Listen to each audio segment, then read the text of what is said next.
As much as I would like to stand on the established protocol, I think it would be remiss of me not to recognize my elders, those who have mentored us down the line. And so, good morning, His Excellency, Senator Ubasani, ably represented by the Deputy Governor, Dr. Hadiza Balarabe, His Excellency, Malam El Rufai, my brother and the Minister of the Federal Republic of Nigeria, John Eno, the Senate President and members of the National Assembly here present, and my sister Dayo, who's just left. Well, good morning, ladies and gentlemen. Aisha has done an amazing job gathering us here today. And I just want to say thank you. And please, a big round of applause to her. In the crowd today are many people I can see, I can recognize, and I'm so happy that they're here. I'll start by just giving a very short example of an experience that I had as a sporting experience years ago. It's a secondary school experience. After playing different sports, I found out that where I was most comfortable was the 400 meters race. For some reason, I could run around the track once without collapsing. And so I started doing that. Inter-house sports, I was the final leg for the 400 meters relay. My team, my house team, did a brilliant job, and they handed over the baton to me at the head, and I took off. I started running, went around the first bend, down the straight, down the second bend, and I was coming down the last leg. I could see the finish line, that 100 meters, that final 100 meters. My heart was beating like crazy. Out of breath because I don't know whether I wanted to break records. But here I was on the final stretch. And the next minute, I started to hear this pounding feet behind me. One of my classmates from northern Nigeria started coming, and I saw him from the corner of my eye. I heard the beat, pam, pam, pam, pam, steady. And the next minute, he passed me as if I was standing still. I don't know whether you have been at a race like that when somebody passes you and he hasn't broken a sweat. And the next minute, I looked at him and my whole life collapsed. While he went past me, others started going past. And before I knew it, from the podium of coming first, I found myself off the podium completely. I disappointed my team, disappointed myself, but also learned a valuable lesson. 3 things that sports taught me. First, stay focused on your own race. Second, do not look at the next person. If not, you are going to miss your lane. And third, please don't listen to the crowd.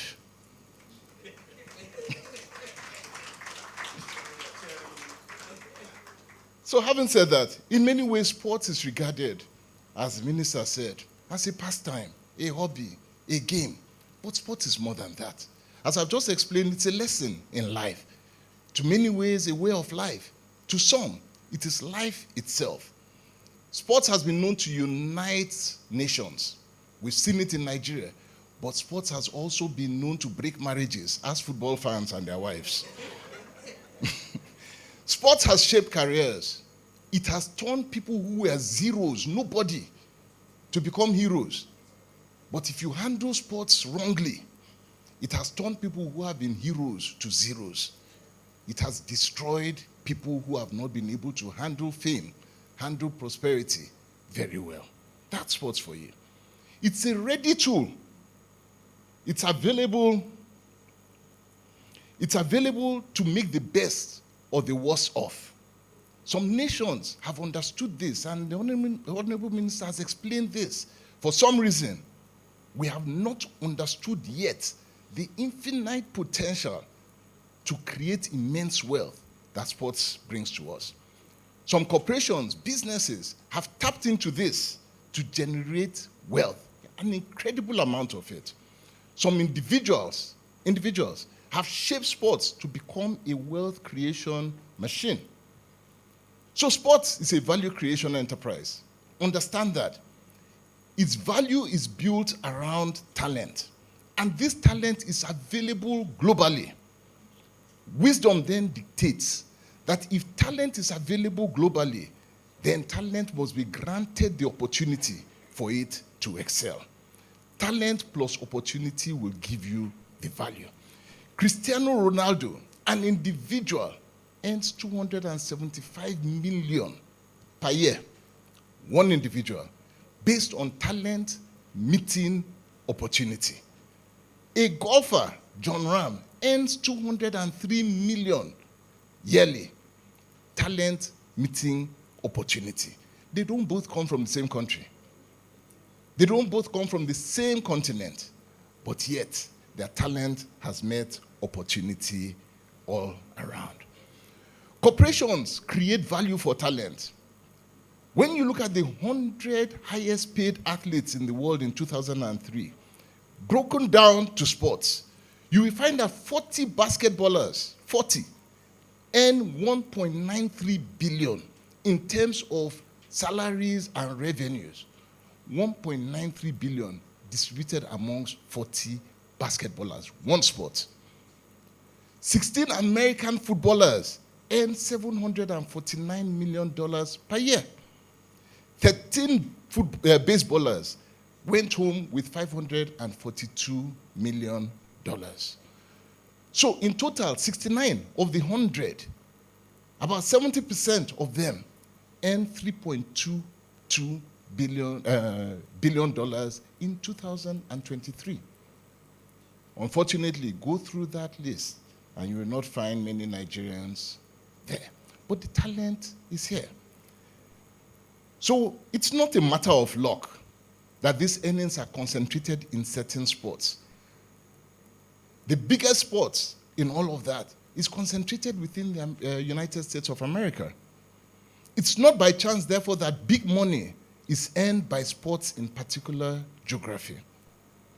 That means if we must compete, just as the Honorable Minister said, we have to be extremely deliberate about what we're doing, and we have to be determined. Arab money has been very determined in recent times to drive this. Over the years, we see people like Rupert Murdoch looking at sports as a business and changing the face of what the Premier League and football will do with Sky Sports.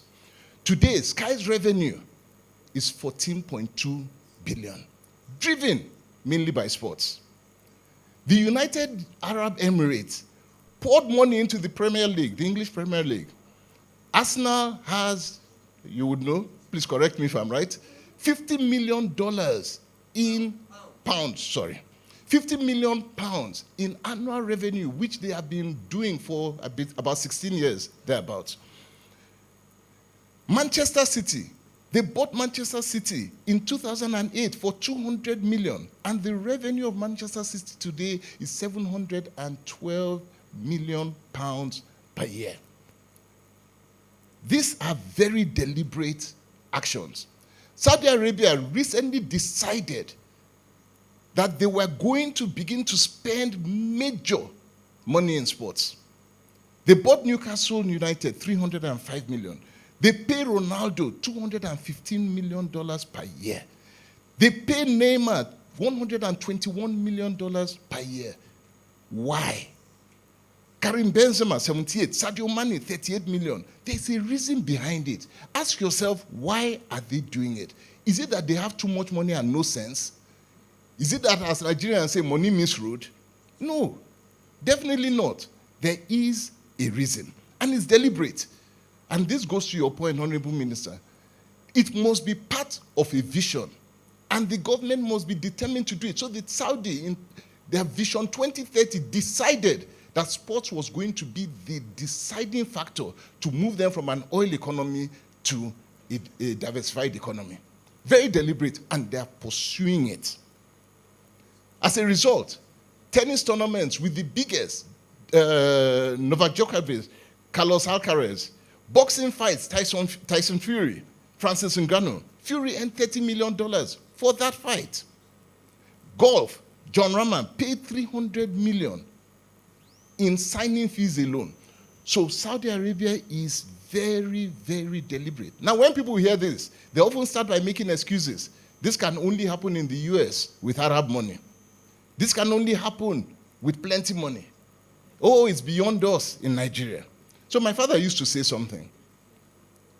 When I come back home with my results, he'll say that the person who came first does not have two heads. Like Malame Rufai, he's always coming first. He tells you that I did not come first in school. But that question was always said. The one who came first does not have two heads. And this lesson means that whatever you apply yourself to, you will achieve.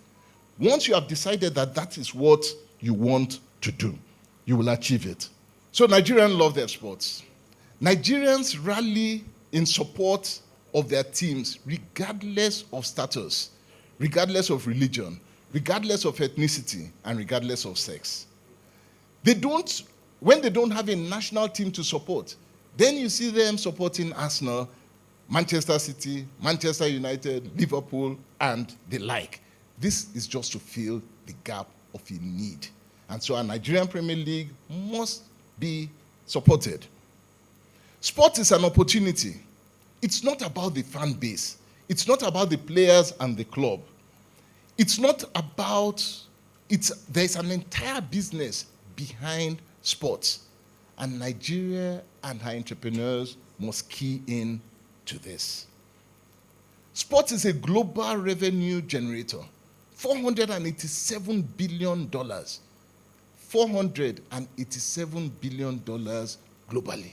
How much of that can we redirect to Nigeria? I can assure you that if we put our minds to it, we can redirect this money, a fraction of it, to Nigeria. And that is why we're here. That's what Aisha has come to do. And so let me begin to round up with telling you this. Today, we have no more excuses. Sports is as local as it is global. Every country can turn its talent to wealth. Nigeria's talent is in this room, in the youth. And we can and we must turn it to wealth. Nigeria has an abundance of talent. Nobody can deny that.